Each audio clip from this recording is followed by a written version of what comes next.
सुप्रभात बच्चों, आप सब कैसे हैं। सभी ने अपना अपना गृह कार्य किया। अब हम आज आगे बढ़ते हैं। हमारा क्षितिज का गद्य खंड का हमारा 10वां पाठ चल रहा था। ये 10वां पाठ है, 10वां पाठ चल रहा था।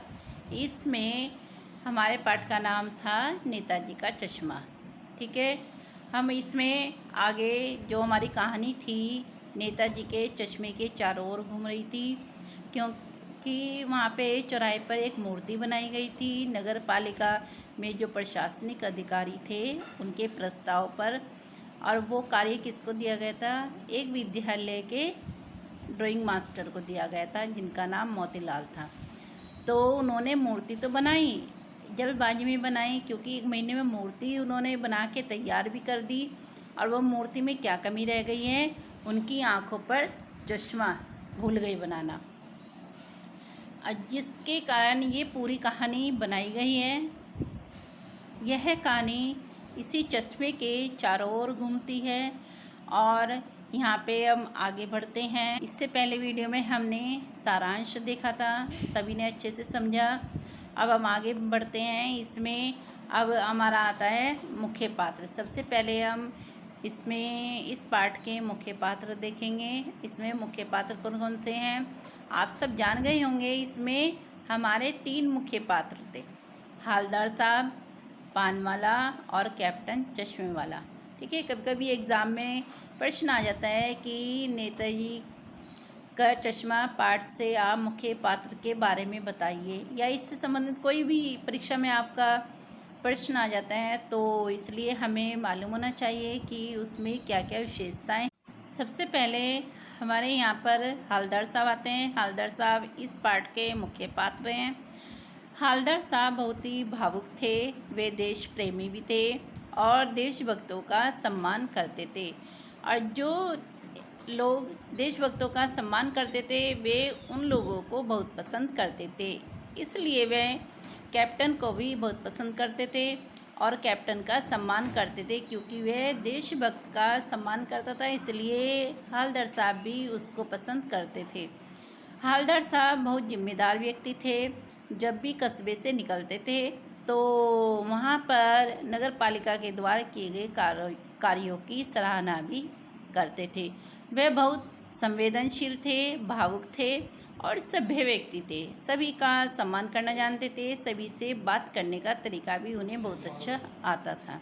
ठीक है, दूसरे नंबर पे पानवाला आता है। पानवाला बहुत ही खुश मिजाज व्यक्ति था, वह बहुत ही संवेदनशील था। वह कैप्टन के मरने के बाद बहुत ही भावुक हो गया था, क्योंकि वह कैप्टन को प्रतिदिन देखता था, क्योंकि कैप्टन उसकी दुकान के पास से खड़ा होता था। और उसमें हमने देखा कि देशभक्ति की भावना बहुत कम थी, इसलिए वह कैप्टन जैसे देशभक्त का मखौल भी उड़ाता था। मखौल कहना है मजाक बनाना, वो मजाक बनाता था, हर समय हंसता रहता था। अब आगे बढ़ते हैं। अब इसमें आते हैं हमारे कैप्टन चश्मे वाला, जो सबसे प्रमुख पात्र कह सकते हैं, जिसके चारों तरफ हमारी ये कहानी घूमती रहती है। कैप्टन चश्मे वाला बहुत सच्चा देशभक्त था। इसके अंदर देशभक्ति की भावना कूट कूट कर भरी हुई थी। वह अपनी भावना को नेताजी के चश्मे को बदलकर प्रकट करता था, क्योंकि उसे बिना चश्मे के मूर्ति परेशान करती थी और बहुत दुखी होता था। उसका दिल बहुत परेशान होने लगता था, इसलिए वह प्रतिदिन नेताजी के चश्मे पर चश्मा बदलता रहता था और चश्मा लगाता था। वह आदमी एक साधारण सा आदमी था और पैर से उसका पैर नहीं था, लंगड़ा था, इसलिए वह फौज में भी नहीं जा सका। और वह क्या करता था कि उसके अंदर देश के प्रति त्याग की भावना भी कूट कूट कर भरी हुई थी। ठीक है, अब ये आपको मुख्य पात्र सभी के समझ में आ गए हैं। अब आगे हम देखते हैं पाठ का उद्देश्य। नेताजी का पाठ जो लम्हाए लेखक स्वयं प्रकाश जी ने लिखा है, उन्होंने किस उद्देश्य से लिखा है, तो यहाँ पे उद्देश्य देखेंगे। पाठ का उद्देश्य क्या है हमारा? नेताजी का चश्मा हर भारतीय के अंदर देशभक्ति की भावना और अपने स्वतंत्रता सेनानियों के प्रति सम्मान का भाव जागृत करने का प्रयास करती है। ठीक है, इसमें मेन उद्देश्य क्या है कि लोगों के अंदर देशभक्ति की भावना जागृत करना। इसलिए नेताजी का चश्मा ये पाठ इन्होंने स्वयं प्रकाश जी ने लिखा और वहाँ पर सुभाष चंद्र बोस की मूर्ति ली, उसमें चश्मा नहीं था, कैप्टन को मुख्य पात्र बनाया उसमें, और उसमें वो क्या करता था, प्रतिदिन उसका चश्मा बदलता रहता था क्योंकि उसे बिना चश्मे के मूर्ति परेशान करती थी, दुखी करती थी। तो इसका जो मुख्य उद्देश्य है लोगों के अंदर देश प्रेम की भावना उत्पन्न करना, जागृत करना। जो हमारे देश से भावना ख़त्म होती जा रही है, लोगों के अंदर देश प्रेम की भावना नहीं रह गई है, सभी लोग अब स्वार्थी हो गए हैं, अपने अपने ही बारे में सोचते हैं। तो इसका उद्देश्य यही है कि लोगों के अंदर देश प्रेम की भावना जागृत करें। इसलिए उन्होंने चौराहे पर नेताओं की मूर्ति का रखा है कि नेता की मूर्ति लगेगी तो जो हमारे आगे आने वाली पीढ़ी है वो भी उनके कार्यों को जानेगी और उनके त्याग के बारे में थोड़ी जानकारी उनको भी मिलेगी और उनके अंदर भी देशभक्ति की भावना जागृत होगी।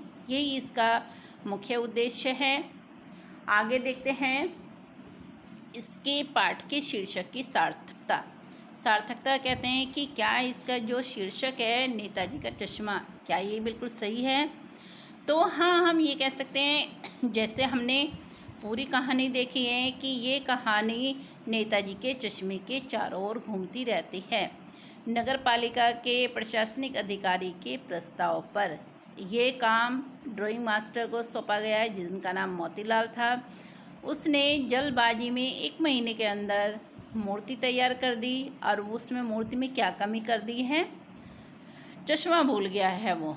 तो वो चश्मे के चारों तरफ वो घूमती रहती है। कैप्टन है, चश्मा बेचने वाला है, वो प्रतिदिन चश्मा उसका बदलता रहता है। कोई फ्रेम मांगने आता है तो वो फ्रेम उतार के उसको देता है और दूसरा फ्रेम उस पर लगा देता है।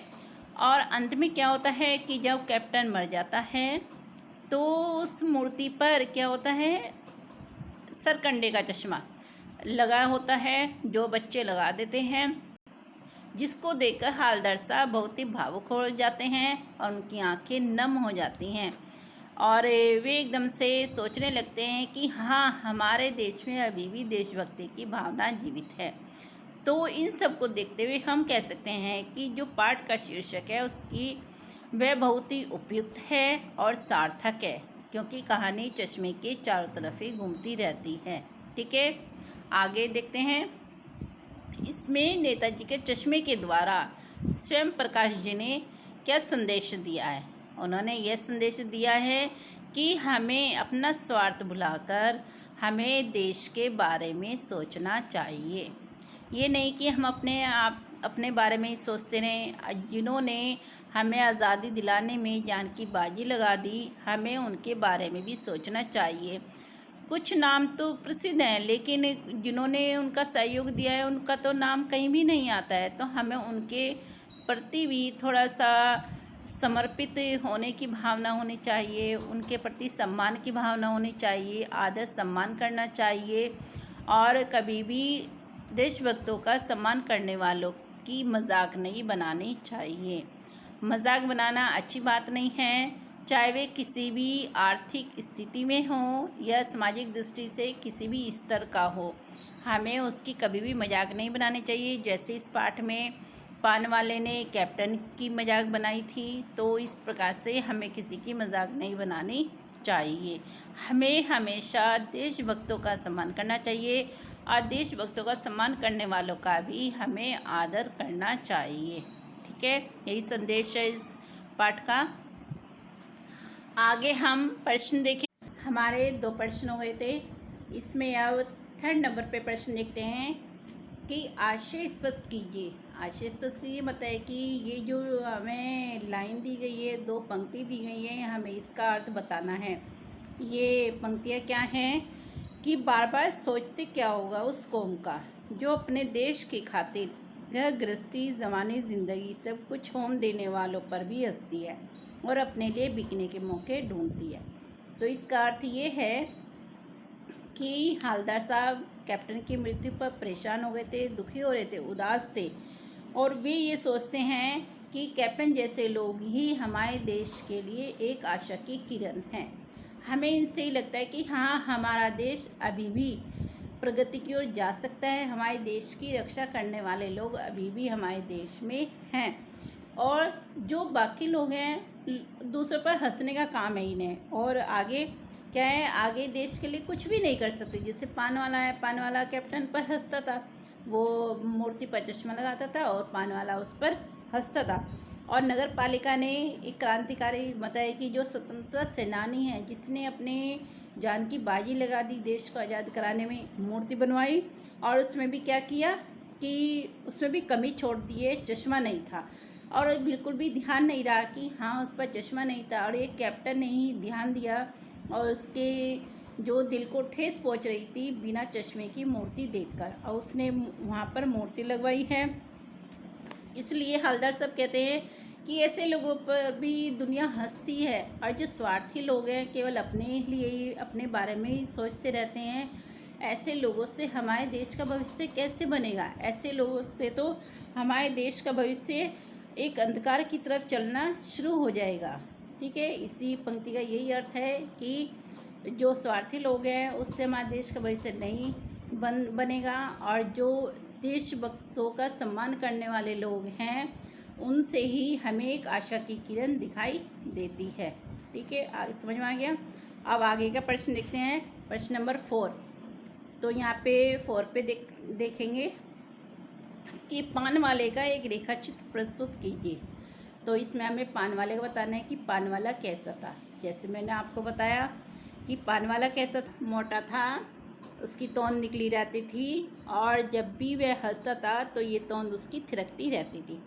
ठीक है, फिर आगे उसके मुंह में लाल काली बत्ती सी थी, जब भी वो कोई बात हंसता था, ये बात करता था, तो उसकी हमें लाल काली बत्ती सी दिखाई देती थी, और हर समय मुंह में पान ठूसे रहता था। अगर कोई उससे कोई पूछने आ जाता था कोई बात, तो वो पहले मुंह से पीक निकालता था। पीक है कि पान का जो थूक होता है उसको पीक कहते हैं। तो वो थूकता था और फिर उसको बात बताता था, और हर समय हंसता रहता था, और वो देशभक्तों की भी मजाक बनाता था। यहाँ पे इस पार्ट में कैप्टन की मजाक बना रहा था वो, कि वो लंगड़ा क्या जाएगा फौज में, तो हमें किसी मजाक नहीं बनाना चाहिए, लेकिन उसको पान वाले को बहुत मज़ा आता था और वो उसकी मजाक बनाता था। हमें उस पान वाले में देशभक्ति की भावना की भी कमी नज़र आती थी। देशभक्ति की भावना हमें उसमें दिखाई नहीं देती थी, क्योंकि वो देशभक्तों का बहुत ही मजाक बनाता था। ठीक है, आपको पान वाले के बारे में पता लगा। अब नेक्स्ट प्रश्न देखते हैं। इस तरह से आप उसका रेखाचित्र अपने शब्दों में एक्सप्लेन करेंगे। ठीक है, अब नेक्स्ट है हमारा प्रश्न नंबर 5। वो लंगड़ा क्या जाएगा फौज में, पागल है पागल।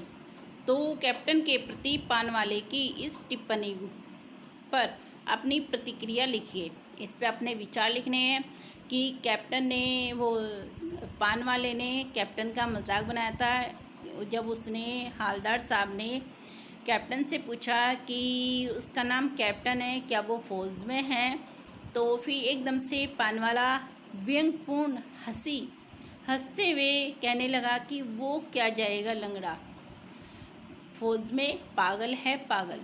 तो हमें इस पर अपने विचार लिखने हैं। तो आप अपने विचार अपने आप लिखेंगे, क्योंकि मैंने पाठ अच्छे से पढ़ाया है, उसमें बीच में समझाया भी था कि वो कैसे मजाक बनाता है। हमें किसी की शारीरिक कमी के कारण मजाक नहीं बनाना चाहिए, ये गलत बात है, क्योंकि वो एक देशभक्तों का सम्मान करता है। ऐसे व्यक्ति का तो हमें और ज़्यादा आदर सम्मान करना चाहिए। तो मैंने अपने विचार बताए, आप अपने विचार लिखेंगे इस प्रश्न में, ये अपने आप करेंगे आप।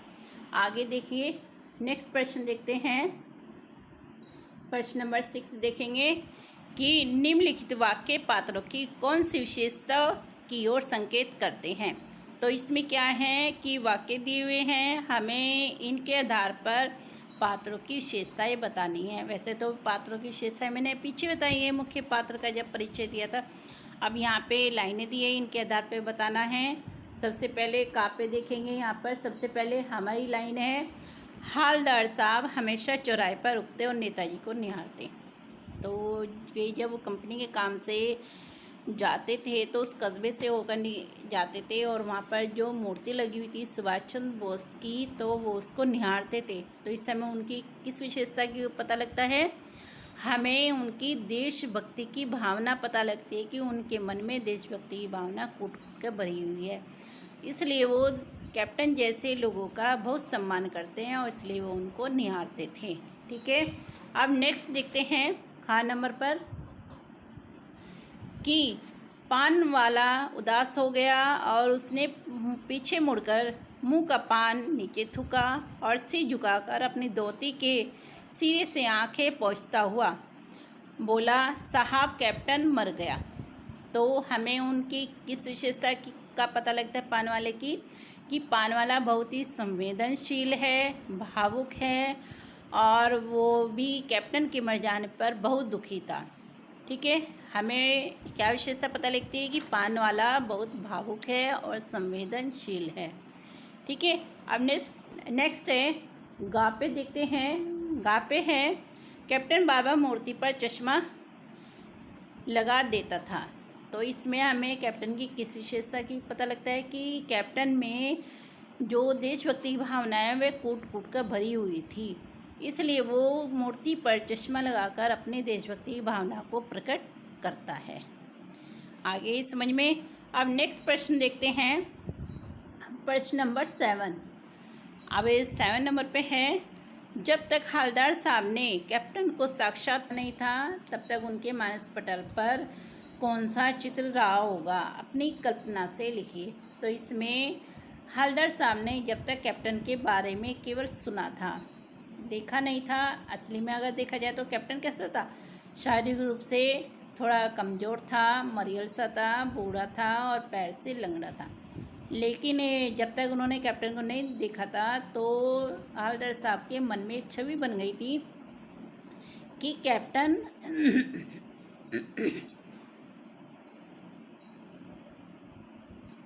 कैप्टन एक लंबा चौड़ा व्यक्ति होगा, फौजी वाली वर्दी पहनता होगा, चेहरा भी उसका रोबीला होगा और आवाज़ में भी भारीपन होगा, फौजी वाली वर्दी पहनता होगा।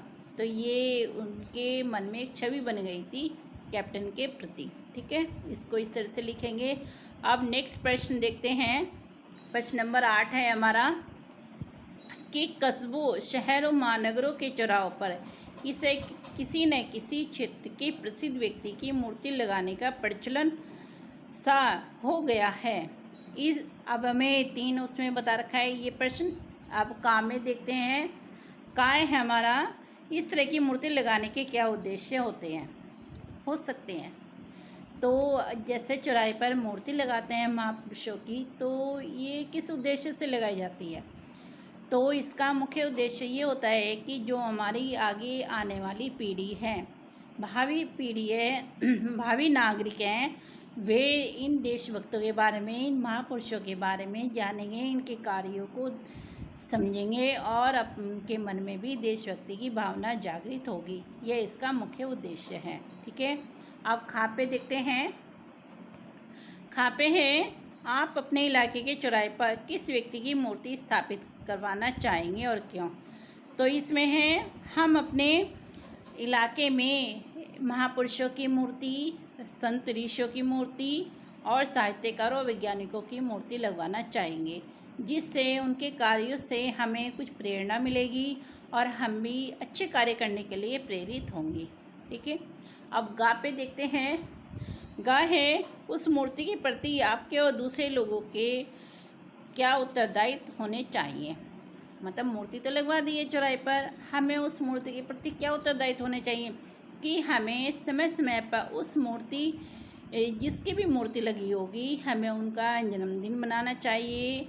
चौराहों पर जो मूर्ति लगी है उसके प्रति हम सबका दायित्व है कि हम उसकी देखभाल करें, उसके आसपास का वातावरण साफ रखें और समय समय पर उनका जन्मदिन और पुण्यतिथि मनाते रहें, जिससे आगे आने वाली पीढ़ी उनके बारे में जानकारी ले सकें, उनसे परिचित हो सकें, क्योंकि जन्मदिन मनाएंगे तो तभी हम उनके बारे में उनको बता सकते हैं। ठीक है, आगे देखते हैं। प्रश्न नंबर 9 देखेंगे। सीमा पर तैनात फौजी ही देश प्रेम का परिचय नहीं देते। हम सभी अपने दैनिक कार्यों में किसी न किसी रूप में देश प्रेम प्रकट करते हैं, जैसे सार्वजनिक संपत्ति को नुकसान न पहुंचाना, पर्यावरण संरक्षण आदि। अपने जीवन जगत से जुड़े ऐसे और कार्यों का उल्लेख कीजिए और उन पर अमल भी कीजिए। तो ये क्या है, इसमें तो ये अपने आप करना है आपको प्रश्न। इसमें आपको पर्यावरण संरक्षण से संबंधित बताना है और आपने भी कोई ऐसे कार्य किए होंगे जो देश में की प्रगति में सहायक होते हैं। तो इसमें आप अपने आप बताएंगे कि कौन कौन से कार्य हैं। ठीक है, आगे बढ़ते हैं। प्रश्न नंबर 10 देखेंगे। प्रश्न नंबर 10 है, निम्नलिखित पंक्तियों में स्थानीय बोली का प्रभाव स्पष्ट दिखाई देता है। आप इन पंक्तियों को मानक हिंदी में लिखिए। इसमें पंक्ति दी हुई है, कोई ग्राहक आ गया समझो, उसको चौड़े चौखट चाहिए तो कैप्टन किधर से लाएगा। तो उसको मूर्ति वाला दे दिया और उधर दूसरा बिठा दिया। इसको अपनी मानक हिंदी में करना है, क्योंकि सब जगह की स्थानीय बोली अलग अलग होती है। गढ़वाल की अलग है, कुमाऊं की अलग है, यूपी की अलग है भाषा। तो हमें एक मानक हिंदी में इसको बताना है। तो इसमें है कि ग्राहक बोलते हैं ग्राहक को, कोई ग्राहक आ गया, उसे चौड़ा फ्रेम चाहिए। चौखट बोलती है फ्रेम को कि उसे चौड़ा फ्रेम चाहिए। कैप्टन कहाँ से लाए, किधर होता है कहाँ से लाए। तो उसे मूर्ति वाला फ्रेम दे देता है, मूर्ति पर कोई अन्य फ्रेम लगा देता है। ठीक है, अब आगे देखते हैं।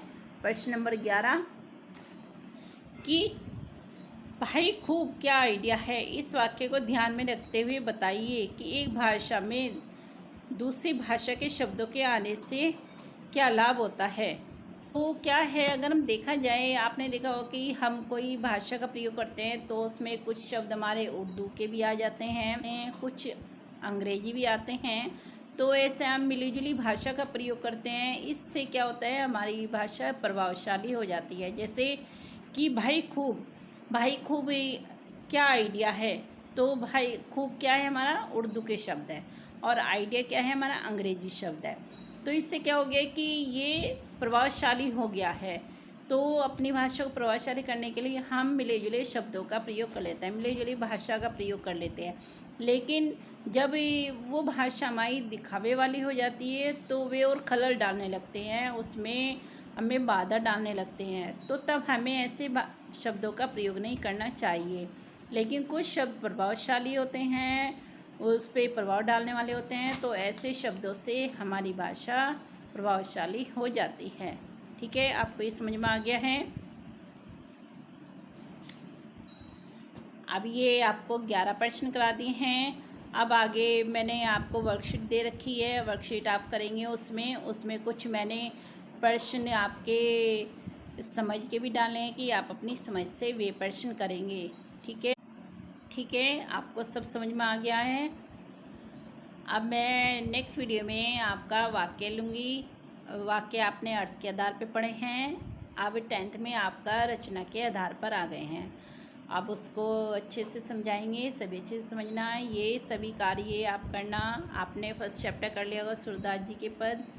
अब ये नेताजी का चश्मा आगे और करना गृह कार्य में। ठीक है, धन्यवाद। साई राम।